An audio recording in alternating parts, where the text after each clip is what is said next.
Welcome to another episode of E4 Explicit Podcast. I'm Corey, and today we have JD McCabe, author.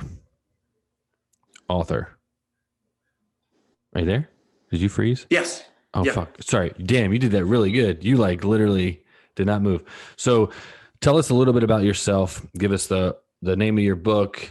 When did you come out with this book? Yeah, the book, Corey, first of all, thank you for the opportunity to speak. Absolutely. With you. I appreciate it. Yeah, the book was officially released by Mascot Books in March of 2020, right before the whole COVID thing hit. Oh, my God. Yeah, the timing couldn't have been worse, or maybe it was better. I was gonna say, maybe people were reading at home. Maybe it was like, did you do an audiobook? I couldn't find an audiobook. I did not do an audiobook. I did an ebook and a hardcover to start. The audiobook, and I've learned a lot about I've learned enough about the publishing business to be dangerous. That audiobooks are expensive to make, and there's very little to no margin on them. So. Right. Well, if you do the audiobook, make sure you read it and don't hire an actor.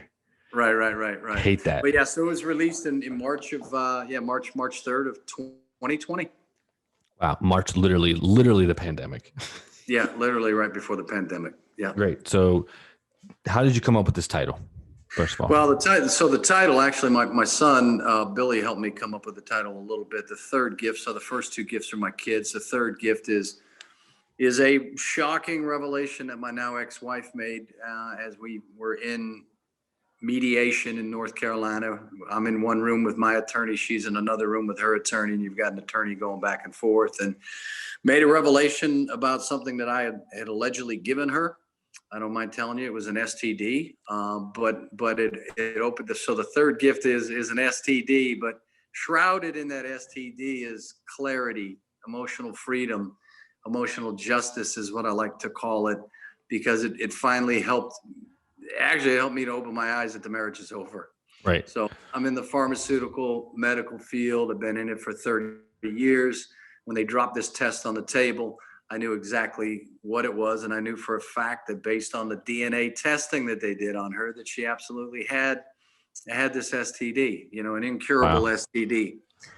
So it opened my eyes to the fact that, okay, all the accusations that she was making against me going back 6 years, around infidelity and drug addiction and that, she was actually doing it. So everything she was doing, she had projected on me and beat me into the ground with it. So the third gift, first two gifts again are my kids. The third gift was this revelation that helped me to begin to reestablish who I was as a man and as a mother. Right. And that's why we keep talking about gifts, because the name of the book is The Third Gift. Right. Yeah. So, and my dance with the devil and her mother. Correct. Yeah. So, I guess it's self-explanatory. So there's probably a lot of men out there that can relate to that, I guess, in a sense. And we'll talk about that a little bit later. But that's what kind of, when I saw the title of The Third Gift, I was like, what? And then, hearing the other media and podcast stuff that you've done and checking out parts of the book, like I understood. And so gift one was your one of your kids, gift two was your other kid, and the third one is it was an STD. Yes. Yeah. Yes. But was more than that, because that was like, wait a minute. And then it just kind of opened up your eyes. So you were in the pharmaceutical business for 30 years or however long it was. Let's just set the stage for kind of who you were pre this book, and then because I think this happened in 2012, 13, 14 ish. Right. I mean, things really started to fall apart in 2014. Right. So my journey through hell and my kids' journey through hell really started in 2014 and lasted 4 or 5 years. We didn't finish up legally until 2018. So, but prior to that, I was living, if you will, the American dream. Blessed enough to have a great job, 2 beautiful kids, healthy kids, living in a nice neighborhood, nice network of friends, right. Very solid and happy marriage. And I think my daughter Katie said it best when the wheels started to come off, as she's sitting in her closet crying at the age of 15, wanting answers from me as to what was going on. She says, Dad, you and Mom were like teenagers in love. What happened? And I had no explanation for her at the time. I was put in a position. So again, first 17 years, I don't want to say they were perfect. I don't want to say they were idyllic, but we had a very good, very happy marriage. And then she went off the deep end beginning in 2010. And I speculate in the book, and I think it's more than speculation. I talk about why I believe that is. Right. And so without question, there's a lot. So the third gift really brought me a lot of clarity about everything in our marriage that she had hidden from me. So I would later discover through looking at medical claims and pharmacy claims, 5 years worth, by the way. I mean, it took me hours and hours. And there were a lot of medications that she was taking that I had no idea she was taking. So the mental illnesses that she was able to hide or suppress for 17 years were unleashed beginning in 2010. So without question, she's got borderline personality disorder, probably a huge component of narcissistic personality disorder in there, as well as factitious disorder. So, formerly known as Munchausen. So for 17 years, she believed, and I believed, that she was suffering from an autoimmune disease. Wow. Turns out she wasn't. It's all in her head. She would see doctor after doctor, and I'd go with her on many occasions to specialists, and one hospital to the next hospital. And she would self-report what she was feeling, and she'd be able to get whatever medications she wanted. And sadly, that ultimately would include, amphetamines. So she was addicted to amphetamines amongst other things. And wow. She used our kids for 2 years to fill, prescriptions in their names to the tune of 600 days worth. So I mapped all of this out, Corey. And this is why it truly was the third gift, because had she not made that revelation to me, I wouldn't have looked at any of this. I never looked at it. I never knew what I had access to through our insurance company. And once I discovered it, I'm like, wow. I mean, just with every little click, I'd be like, oh, who is this doctor? I'm not familiar with this doctor. Oh, wow. Well, looks like she had another STD test done. Oh, looks like she was prescribed 45 antibiotics in 23 months. She was on an antibiotic every 2 months. Dude. So, okay. So taking me to the moment where like your daughter's in the closet crying, like, yeah, that's something that you were probably like, why are you crying? Why are you upset? Why you didn't even realize it because you guys are going through the motions, just kind of like everything's happy go lucky in some type of way. You don't want to ruffle any feathers. Like how was that the moment that you kind of like woke up and were like, what the fuck's going on? Yeah, it was at that point. She was 15 at the time, and mom had started to work her. Mom had started to plant in her head that dad has a drug problem. Dad has a drinking problem. Dad has some mood issues. He has some anger outbursts. There's something seriously wrong with your father. On a 15-year-old mind. On a 15-year-old mind. And yeah. I sadly, lost my daughter, even though I was still in the home for, about a year. I lost her for about 2 years. So I had no relationship with her.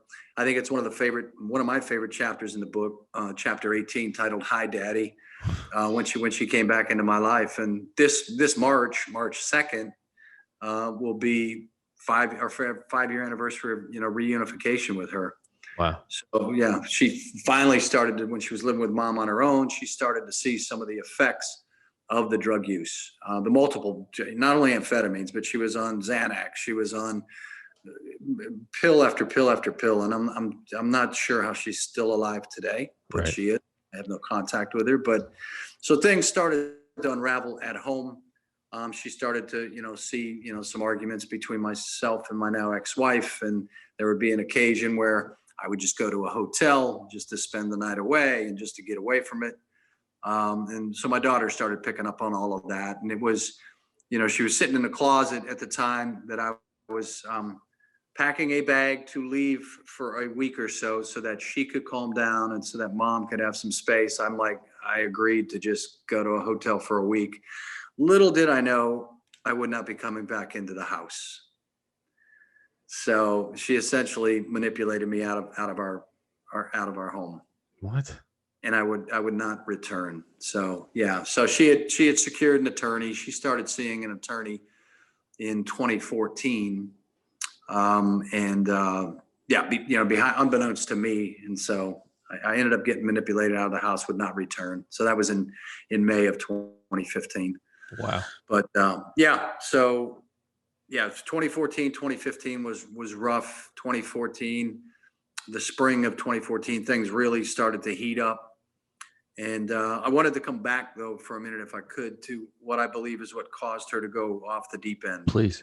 And these are things that I missed when we first started dating, back in 1991. Yeah, I'm that old. Is she had been previously married.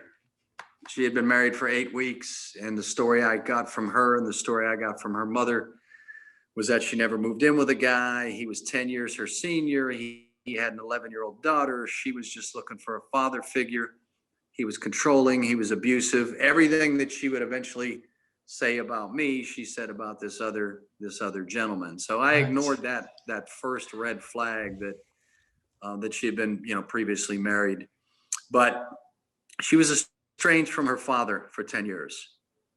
She had once been very close to her father. And again, I come back to the third gift and say, this is where all the pieces of the puzzle started to come together, because I now believe that she cheated on her first husband as well. With you or just with anyone? Just with anyone. I wasn't even in the picture when she was married, but I think that because her father ultimately took in her ex-husband. Her father, she lived with her ex-husband lived with her father. And I could never understand that. But here's the twist.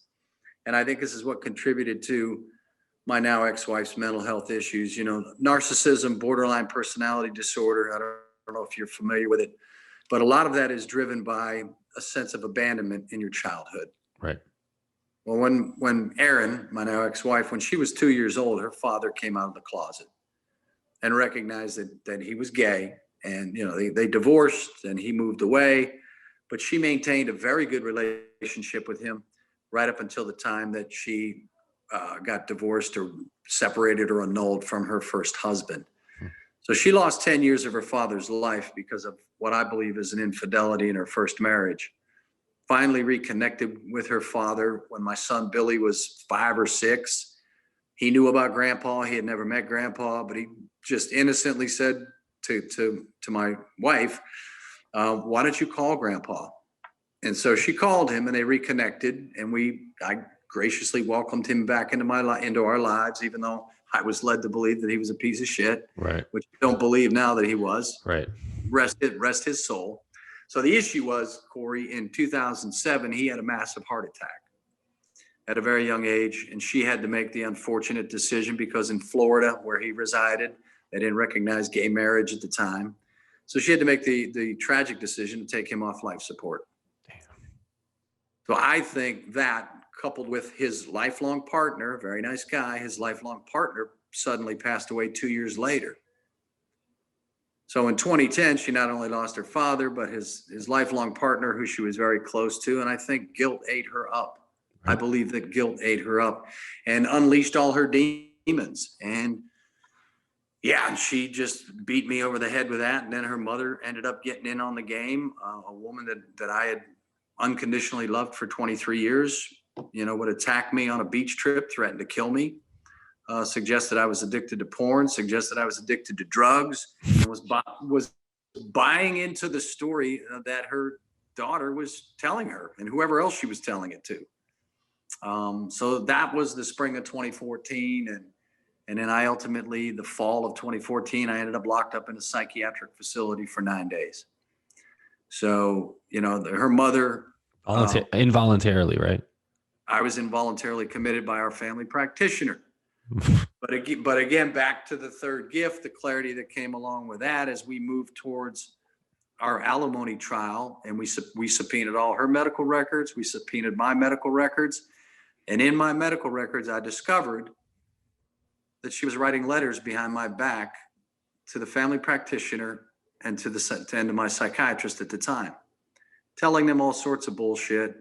And I believe that contributed to my involuntary commitment. What the fuck? So she set me up there. And to add further fuel to the fire, I would later discover, once I was out of the house, I was having all sorts of medical issues, significant weight loss issues. I would later discover that through a validated hair and nail test that she was poisoning me with arsenic on top of all of this. Dude, what? Yeah.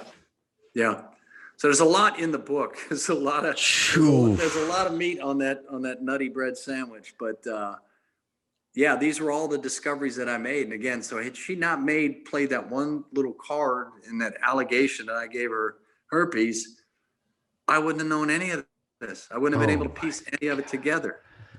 Dude, yeah, because she was basically accusing you every little thing you would do, text messages, calls, work, emails, you go away for a trip or whatever it is, that you're cheating, you're drug using, you're doing all these things.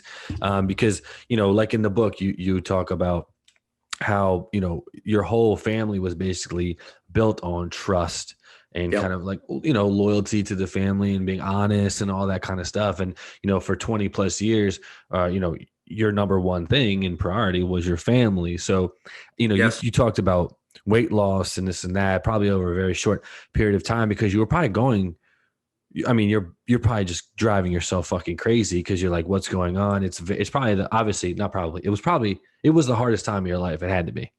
Without question. So, when I was locked up for 9 days, that was scary in and of itself. But I thought I was at rock bottom at that point. But little did I know what lay ahead. I would stay in the marriage, for another 6, 7, 8 months, and then ultimately I would be manipulated out of the house, and then we'd move forward to, separation and then divorce. But I there was so much uncertainty about what was going to happen in our marriage. She never came to me and said, I want a divorce. She never did. She never came to me and said, I'm happy, but she didn't have the courage to. But instead, she decided she was going to destroy me, and she was going to paint a picture of me that would be her story when the marriage did collapse. That, he was abusive, he was controlling, he was a drug addict. And oh, by the way, she wanted to add the icing on the cake. He gave me herpes. Right. So she went and told our kids that I had given her herpes, even as I was out of the house. But she went and told our kids that, unfortunately, my son Billy was at college and my daughter Katie was, in her sophomore, junior year of high school. And so they endured this throughout their entire college and high school careers and flourished. I'm very proud of both of them for that. But she was going to paint the picture that I was the reason for the demise of the marriage. And that's why I truly called the third gift, like emotional freedom, emotional justice. Right. No, okay.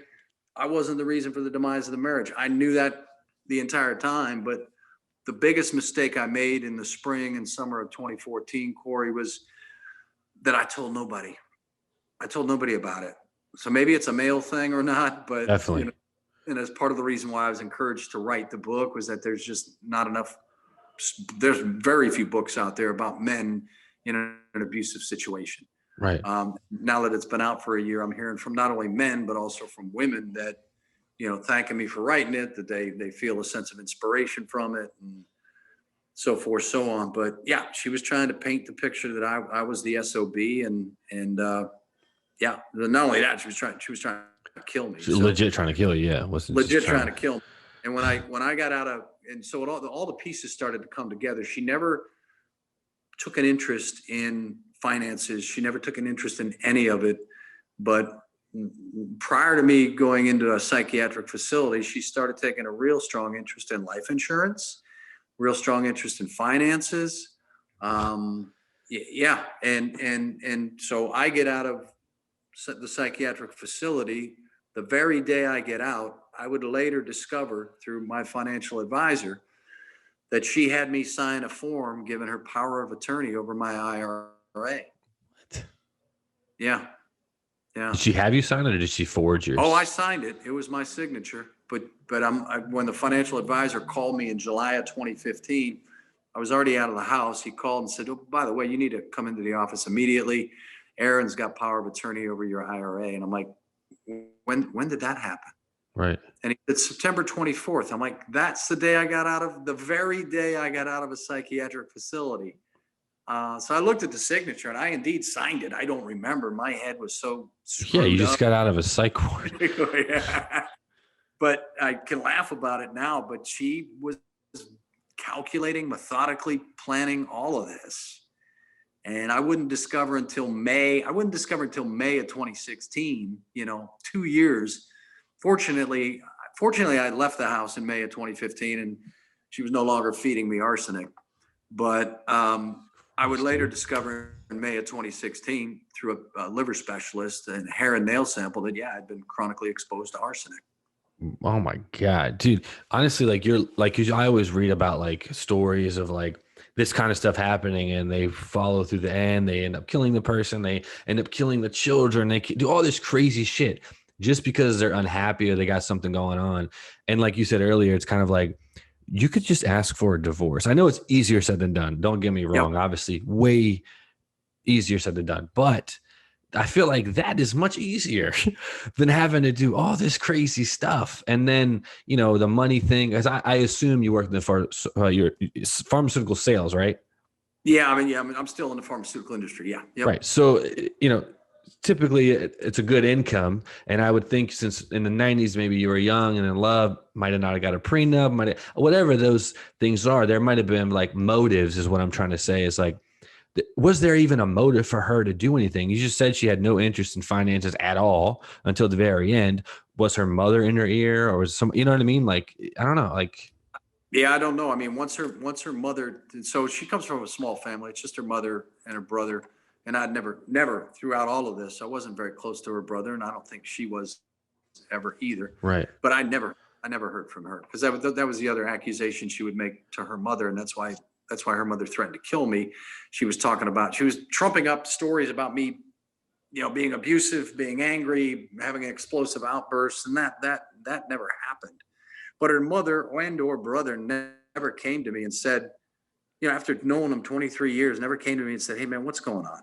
Right. Especially her brother. If I have one of my sisters come to me saying that their husband is, threatening them, they're afraid of their husband or whatever, I would certainly have You're a going to talk conversation. to him. Yeah. Yeah. Yeah. Myself and my 5 brothers would go and have a conversation Right. with this Right. individual to hear his side of the story. But that never happened. Never Right. happened. So you're saying that you're 100% sure she basically acted alone in the majority of these things. I believe so. Yeah. Yeah. Right.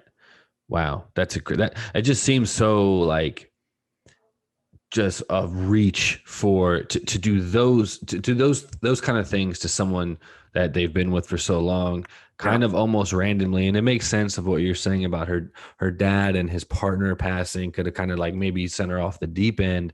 But what's odd to me is like, if she gets sent off the deep end. If family and loyalty and trust and all this thing are so important, why wouldn't you lean into and fall into your family for support instead of the opposite of literally demolishing the entire unit? You know what I Yep. mean? Yep. And trying to turn, both of my kids against me. And fortunately, I'm thankful for so many things. Eventually, once I spent time in a psych hospital, eventually a couple of my brothers came to town, even though I told them not to. Right. I thank God they did because they began to see what I failed to see, that, she had put me in there and she beat me into the ground. But they're like, look, we're going to support you staying in this marriage if this is what you want to do. But you need to begin documenting everything that you've been through. And so that was kind of the beginning of the book, quite frankly, is, Right. once I got to 2017, I had a pretty robust diary, almost a daily log laying out the good and the bad. And most of it was the bad. And that's, people that have read the books have meant the level of details off the charts. Well, it's because I had documented everything, Yeah. and specific happenings. And it's just a classic example of a book that I read called "I Hate You, Don't Leave Me." It's about being married to someone with borderline personality disorder or narcissistic personality disorder, that they pull you in emotionally only to continue to further abuse you. And that's exactly what she did. Right. Yeah. But yeah, it's been a crazy ride for sure. But we're on the other side of it now, and I've got both of my kids in my life, and Do they talk to her? they have not seen her since last December. They saw her for about an hour. She moved away to Florida in May of 2017. Did not attend our daughter's high school graduation. Our daughter will graduate this spring from college, and mom won't be there. But my son has no longer has any communication with her, and my daughter, will barely chat with her via text and whatever. Wow. But yeah, they got to the point where, especially my son, got to the point where he's very compassionate, understanding young man. And I think that's displayed in the book, just the compassion and support that they both showed towards me.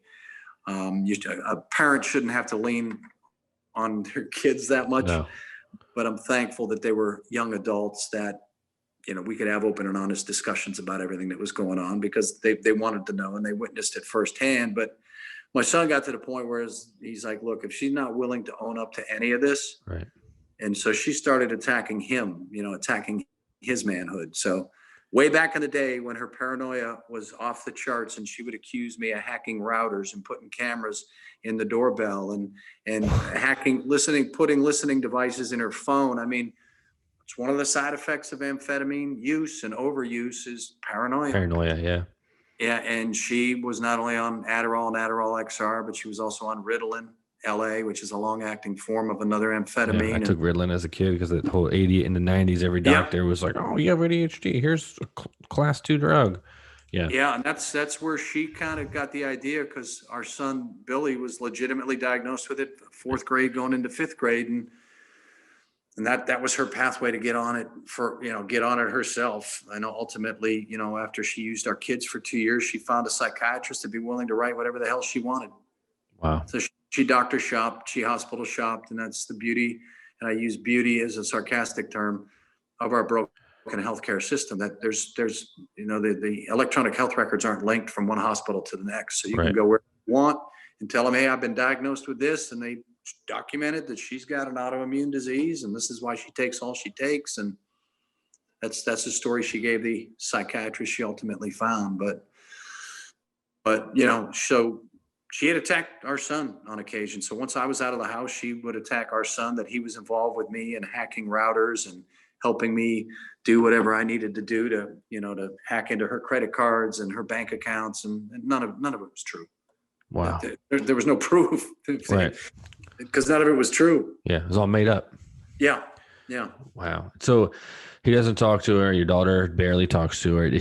Was she ever admitted? Was she ever like? Because I mean, she's obviously probably like completely embarrassed, and writing a book about it. I know, and we'll talk about the names in the books and everything like that. But like, obviously, she knows it's about her. So I think it's a good thing that you're talking about this topic, because, like you said, there's very few pieces of information out there about men in relationships, abusive relationships, and it doesn't have to be physical abuse. This wasn't like she wasn't beating you over the head with a fucking stick. She was mentally abusing you over time, and then abusing you in other ways. So how is she like I said, was she ever admitted? Was she ever kind of like, did she ever try to resolve her own problems? She doesn't recognize she has a problem. Whoa. She still believes today. I haven't talked to her in 3 years. Wow. I started to talk to her. I was finally able to emotionally cut the cord. A couple of years ago, I sat down and wrote her a letter to let her know about everything that I had discovered. But no, she doesn't believe she has a problem. Her stance would be that she was victimized, and she was victimized by me for a couple of years, and she's completely flipped it around. She's delusional enough to really believe that none of this was her fault. Wow. And it's sad, because as we started going through the legal system, she had 2 attorneys for 20 months. 2 attorneys that represented her from the same practice. That as we got close to our alimony trial, we had a 4-day alimony trial, that they withdrew their representation of her. I think they finally realized that she's like off the charts crazy. Right. Because they had subpoenaed phone calls to ADT, our security system, and to Time Warner Cable, because again, she was alleging that I was messing with everything. And there were 17 hours of phone conversations with ADT and Time Warner Cable recorded, where she's talking about everything that I've done. And it's funny because I listened to them all. Once they subpoena something, we get access to right. it. I listened to them because I wanted to know what she was accusing me of doing. And it was heartbreaking, because her paranoia was just so far off the charts.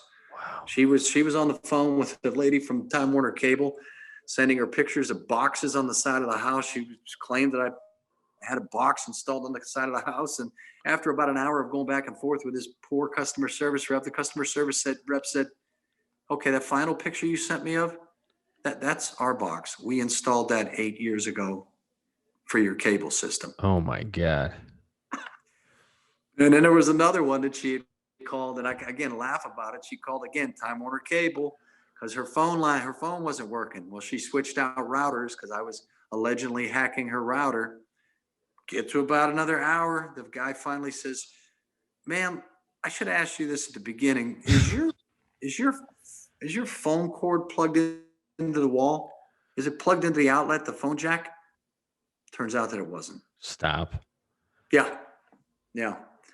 But on some of these Jesus calls, Christ. she would talk about, she would go to police stations and file complaints against me, that I had broken into her house. And yeah. And then when my daughter moved in with me, she did, after she had moved to another home, she went to another police department and did the same thing. And I called these, I'm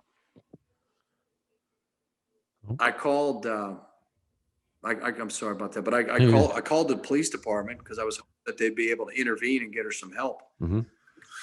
I said her paranoia, her delusions are off the charts. I explained to them what her addictions were, and they're like, "Sir, there's nothing we can do to help." But Right, her attorneys that withdrew their representation finally realized that she was nuts. But there was always another attorney waiting in the wings to pick up a check. Of course. And there were plenty of people that recognized the issues that she had, and never did anything to get her any help. Nothing. That fucking sucks, man, because Yeah. she's, you obviously loved her, and at some point, for a reason, obviously unwilling to you not knowing all of this crazy shit was going to happen. So it's like, it's shameful that all that time and all those memories and stuff kind of have to go by the wayside almost, just because she's losing her shit for whatever personal reasons. And I'm sure these drugs are definitely not helping, because they manipulate your brain, and they make you chemically imbalanced and stuff like that. So it's did she ever like dive into, like, I'm sure she was, like you said, she was getting prescriptions from doctors, so she probably never had to really go get like cheap forms of these things. No, yeah, it was all prescription type stuff. And I'm not so sure too that, so again, everything that she accused me of doing, she was doing. So I'm not so sure she wasn't doing illicit drugs either. Right. So I look back at the sheer number of, she pretty much had every STD out there. So she was like cheating on you too. Oh yeah. Yeah. So the majority of the STDs are curable. I learned way more than I ever wanted to about STDs, but the majority of them are curable with a dose of an antibiotic or two, with the exception of herpes, which, it's a gift that keeps on giving, as they say. And she thought she had given it to me, but she didn't. So again, I lay that out and explain that in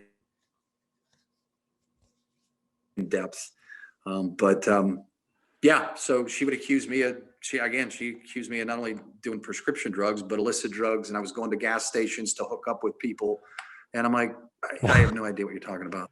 Dude. But her therapist at the time. And so I got caught up in a broken mental health care system, a broken medical system, and certainly a broken legal system. But her therapist at the time would testify twice against me and believed everything that she told her. Even once I was out of the house, she would tell her that I was driving up and down the driveway, that I was getting into the home through going through the doggy door. And I went nowhere. I went nowhere near the home. Nowhere. If I did go to pick up some more of my belongings that were usually on the front porch, right, I would take a buddy with me. I had a witness with me. Smart.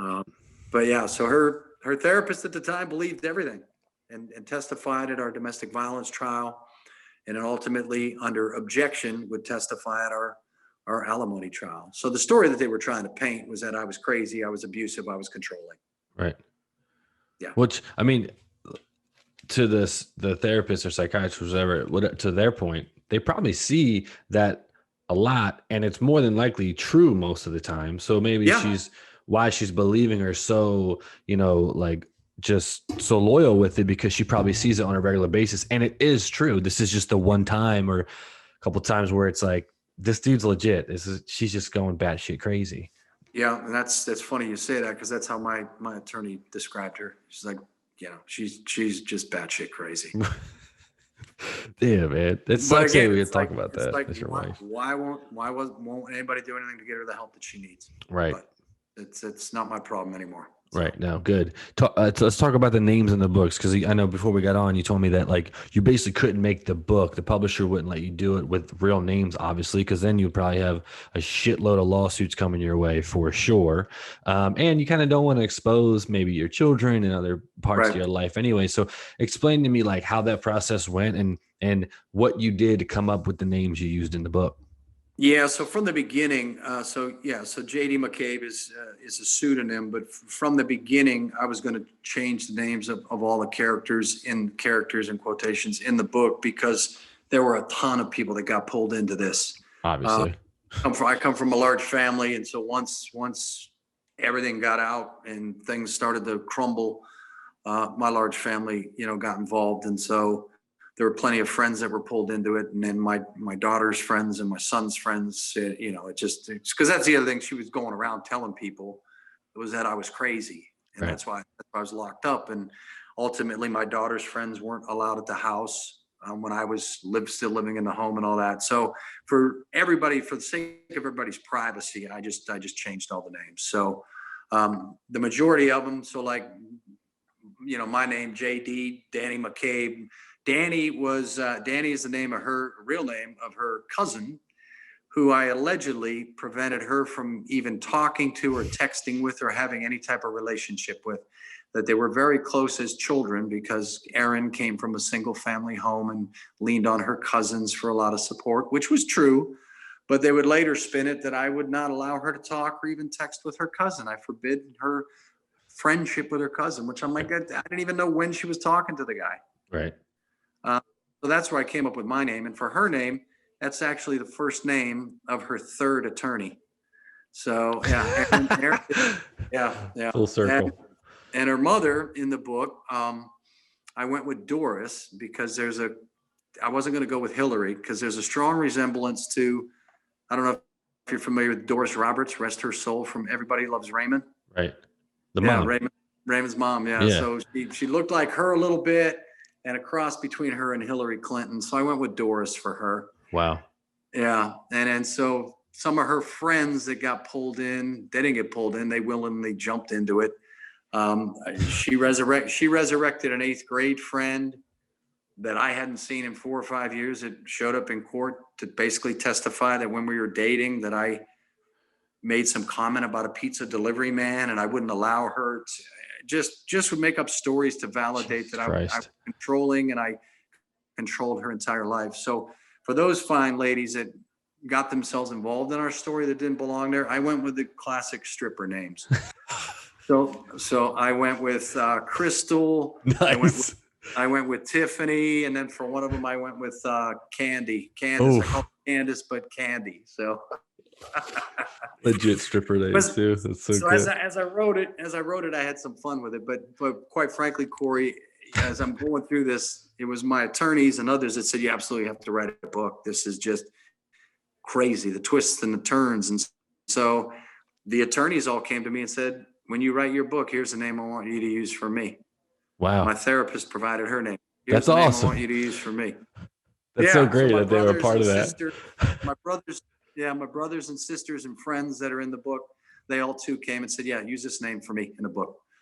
So the majority of them stepped forward and said, this is what I want you to refer to me as in the book. So that's awesome, man. Well, what was the benefit of you telling your story, right? Aside, I know what we'll talk about, like, helping other men and just anyone in a relationship that's abusive mentally or physically. But what was the benefit for you personally to tell your story? And there's 1,000 ways you could have told the story, but you chose to write a book about it. So what was the benefit of that for you? I think it was just, again, the encouragement from many people that as things continue to unfold and a lot of disappointment and one surprise and one shock after the other, that they're like, well, you absolutely have to write a book about this. For me, the benefit was it was cathartic to be able to put it all down on paper. It was cathartic, but it was also emotionally painful at times, because I had to rip open all of the boxes that I had packed away. The human mind, if you don't waste it and you don't fry it, the human mind's incredible. The amount of trauma, the amount of adversity that we all endure, and I'm not alone in this. Right. You can pack it away and you can move forward and you can grow from it. But so the biggest benefit, I think, is really just to offer a little bit of inspiration to others. And the other reason for it, Corey, is I hope my vision is to be able to give back to others through proceeds from the sale of the book. That's awesome. So there's two organizations, one called Canon Recovery out of Texas, that provides alternative living, ranch style living for former military that are struggling with PTSD and substance abuse. And then I had a good buddy of mine whose son was decorated military, came home stateside at the age of 26 and took his own life. So he created an endowment fund for him. And I think obviously you're well aware, and your listeners are well aware of the rate of suicide in our, 7,300 a year, and it's unacceptable. Right. So I'm hoping to use it as a vehicle, not only to inspire, provide a little bit of entertainment to those that read the book, but also to be able to give back to, several organizations. And I've also started to contribute to an organization for, abused women out of Pennsylvania. So again, I'm looking to do a lot of good with it and be able to give back. That's awesome. That's good, man. That's good. So, well, and that kind of brings me to my next question of like, we talked about it earlier, like by you not saying anything when shit was going down and keeping it internal. I'm very much the same way. Yeah. You made the comment of like, if it's a man thing. I believe that 100%. I mean, there's stuff that I like go through in my head, and I've been through a lot in my life as well. Nothing as crazy as what you've been through, but some crazy shit myself. And I've always internalized and stuff like that. And I think it's important for men to have an outlet and stuff like that. And not be kind of like, oh, he's a pussy and just suck it up, blah, blah. Cause not everyone can pull themselves up from the bootstraps and keep trucking. So, I applaud you for talking about that kind of stuff and realizing, how important that is. And, how does someone know or realize that they're even in a toxic relationship? I mean, it took you for your daughter to be crying in a closet about you and your ex-wife's relationship for you to be like, hold on a second, what the fuck is going on? Yeah, quite frankly, yeah. And it took the revelation, of the third gift for me to really realize that this is over. Right. Okay. Because when we were in mediation, the first mediation session, we went through 4 of them. They were all unsuccessful. But when we went through the first one, my dumb ass was still in love with her. I was living out of a hotel. I was living out of a hotel in my car. 20 plus years, bro. Listen, I have been through a very long relationship that ended like nuts, whoever's fault it is or whatever. I'm not going to go into it, but like it just does something to you mentally. It drains you. It makes you think like crazy outlandish things. I can only imagine what you were thinking of, but man, you were in a fucking 20 plus year marriage. You have children. There's things that are way more involved than that. It's hard to just be like, oh, all right, she's crazy. Fuck her. It's not like a boyfriend girlfriend type situation. So, I mean, I've totally and I appreciate that. So getting somebody, pulling somebody in and letting folks know I would have appreciated somebody else's perspective, because you get tunnel vision and you're getting gaslighted, right? By your mother-in-law and your wife, and you really take on the persona that you are a piece of shit, right? And you start to believe it. I never believed the infidelity stuff. Of course, I never believed the drug use because I knew what I did and didn't do. Right. But you start to think, okay, maybe we didn't ever have trust in our marriage. And so I talk about that, a little bit. So I've been very forthright in the book and very open and honest. And I think it's balanced. But I also spent a lot of time talking about faith. And so without a doubt, God intervened after all that I went through. He finally intervened and said, okay, you're not listening to me. I'm going to smack you across the face. Here you go. Here's some herpes. Yeah. Here's some herpes. The marriage is over. Yeah. Damn. Well, how do you, first of all, how do you even deal with relationships now? And how do you not let your past experiences kind of like dictate, because now you're probably like super on alert about red flags and stuff. So when you see something little, does it turn you off? And, since you guys are finalized in 2017 or 18 or whatever it was, whether you moved on or you're married or your girlfriend, whatever, how did your perspective change on just relationships in general? Well, and so we were divorced on paper in 2016. We kept dancing on some things legally in until 2018 because the system is that great that it took us 13 months to Yeah. get back in front of the judge.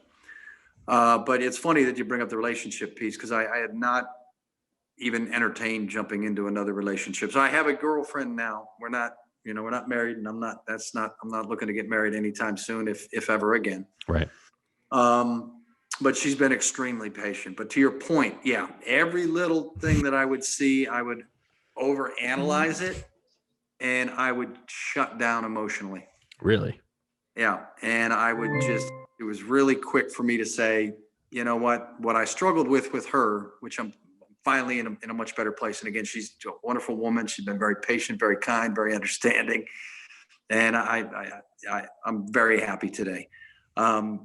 But yeah, I would just say, look, I'm better off on my own. I don't want to deal with this. I don't even want to deal with having any doubt in the back of my mind. And yeah, any type of little red flag or thing that would pop up, I would just shut it down and say that we're done. I don't need to deal with this. Right, round two, yeah, not happening. Yeah. So I broke up with her a handful of times, and there was something that kept pulling me back to her, and we kept talking, but we were talking as friends, and now we've reestablished a dating relationship again, which it's been wonderful. But it's also been adjustment too for not so much my son, but my daughter. And so there's been some things that we've had to work through because my daughter was used to not having anybody in my life. Right. So there's challenges with it, but I was fortunate enough to find a woman that's very patient, understanding. And the second time that we met, she knew about the book, and I provided her an advanced copy of the book. So I laid it all out for her, and she's been obviously very transparent about what she's gone through in her past and whatever. And so we're on a very good foundation right now. So That's awesome, man. And so what are you focused on now as far as your goals have obviously changed from, back in the day when you're like, oh, you probably wanted like you said, the American dream, white picket fence, wife, kids. What's your goals now, and what are you doing to kind of what's your main focus?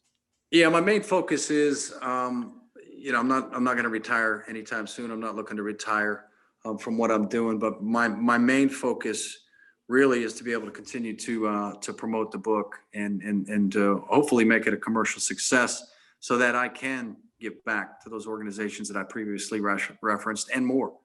So I'm looking to turn it into a philanthropic type, mechanism. So that's my focus. I don't have, which is why I appreciate this opportunity to chat with you and all the other podcasters that have opened up their platforms to me. I don't have a marketing machine behind me. I'm it. Right. I'm it. And so that's my vision, is to continue to share my story and to be able to break even and then get back. Right. That's awesome, man. I'm glad, because like we said earlier, there's not really a lot of outlets for stuff like that, and specifically men in relationships like that. So I think it's pretty badass, honestly, that you're kind of exposing the most private and emotional and kind of experiences that you've had in your life with the most important people in your life is kind of amazing. So kudos to you for doing that. So where can people find you, find the book, find how they get a hold of JD McCabe? Yeah. Again, thank you, Corey, and thank you for your kind words. So I'm on Instagram. I'm on Instagram at the Third Gift, Facebook at the Third Gift. My website is thirdgift.com because the Third Gift was taken, the domain was taken, but thirdgift.com. And I'm also now on TikTok, so at the Third Gift on TikTok, which I thought it was just a dance type thing. No, man, you gotta hit them Gen Zs. Yeah. So my wonderful social media lady who's helping me out, she's like, no, we got to get you on TikTok, and we're doing pretty well on TikTok, surprisingly. All right. TikTok's a weird one, man. I mean, and if they want to buy the book, if people are gracious enough to buy the book, they can get it at Mascot Books. They certainly can get it on Amazon and Target and all of the online retailers, but Mascot Books would be the preference. Mascotbooks.com. Yeah. Awesome. And there's actually a link on my website, a direct link to Mascot Books to be able to order the book. Okay, yeah, I'll put that in the description and everything like that. And the title, one more time, is The Third Gift: My Dance with the Devil and Her Mother. Right? Correct. Yes. All right. Cool. All right, man. Well, hey, man, I really appreciate you coming on and talking to me. We're about an hour. It's kind of when I like to. It's a good time frame because the Rogan 4 hours, I don't have that. Yep. Yep. But the 20, 30 minutes is not enough for me. So I really appreciate you taking the time out of your day and talking. And I mean, I'm always open to talk more. It doesn't even have to be, obviously we talk about your book, but talk about other things in the future and stuff like that. Don Mann's coming on soon. We're not going to talk about what we talked about last time. So, I occasionally have people come on multiple times. So you're more than welcome to always hit me up and come on if you want, man. But I really appreciate it. Yeah, I'd be honored to do it, man. So again, I thank you. And it's been a pleasure meeting you. So Absolutely. You too. I'll be in touch for sure. Yeah, man. Thank you. And that's another episode of the E4 Explicit podcast. And we'll see you next time.